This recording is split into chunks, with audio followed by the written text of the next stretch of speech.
lot to break down with these elections. We want to go ahead and bring our analyst in this morning. We have Arthur Fisher joining us here. He's on the Chelsea City Council. And then Emily Jerkins Hall joining us. She's the former head of the Birmingham Business Alliance. Thank you both for so much for being here. The big one, the race for governor, that ticket is set. No surprise, a rematch between Tuberville and Jones. I want to ask you, they're going to campaign on their differences, but they are alike in one regard when it comes to cutting taxes. When you look at that and that possible decision coming up in Alabama, what do you make of that, Arthur?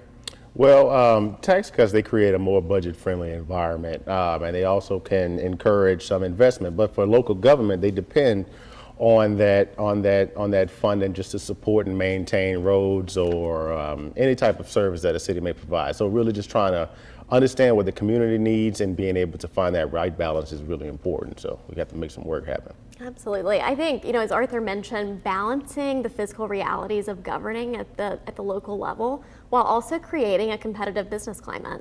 I think we'll be looking in the next legislative session. There's some big economic development bills that will be up for vote, and I'll be looking to see what their stances are on those.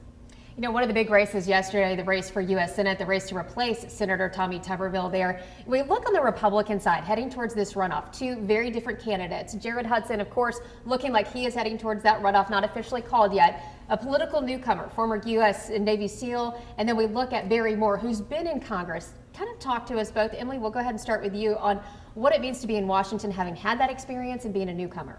Absolutely. Well, it certainly helps to have the experience, but it's not a limiting factor. And as I mentioned earlier this morning, the fact that we have Senator Brett, who's really very familiar with the DC climate and has been passing things very actively, they'll have a great teammate at that level. Yeah, I think DC is at 1,000 at all times. So being able to understand what that environment looks like, having those relationships built, understanding the funding process, it helps. But voters also look at just a different perspective sometimes. So, it's great to have tenure there, but the most important thing in that regard is effectiveness. And senators do play a key role when it comes to securing public funding for grants, those kind of things. Political ads. We might get a quick break from those. They're going to restart up because we got runoffs coming up. We saw name calling, nicknames, guns, all kinds of things in Alabama's political ads.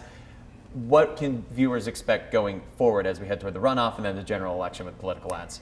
Absolutely. We might get a brief reprieve this week, but I think these runoffs, especially the Senate and the Attorney General elections, are going to get heated. And ultimately, these ads are becoming more aggressive because they're fighting for our attention. And the data shows that activating voters' emotions work. And so that's why they often take that approach. Yeah, I mean, I'm gonna be straight up with you. I'm sick of people talking about each other. I think the most important thing is, just to understand what the people need and being able to identify who can help out the people the most. It's not about bashing your other opponent. It's about understanding what you need and doing as much as you can to bring the best for Alabama. Arthur, Emily, thank you so much. We'll check back in again real soon. For now.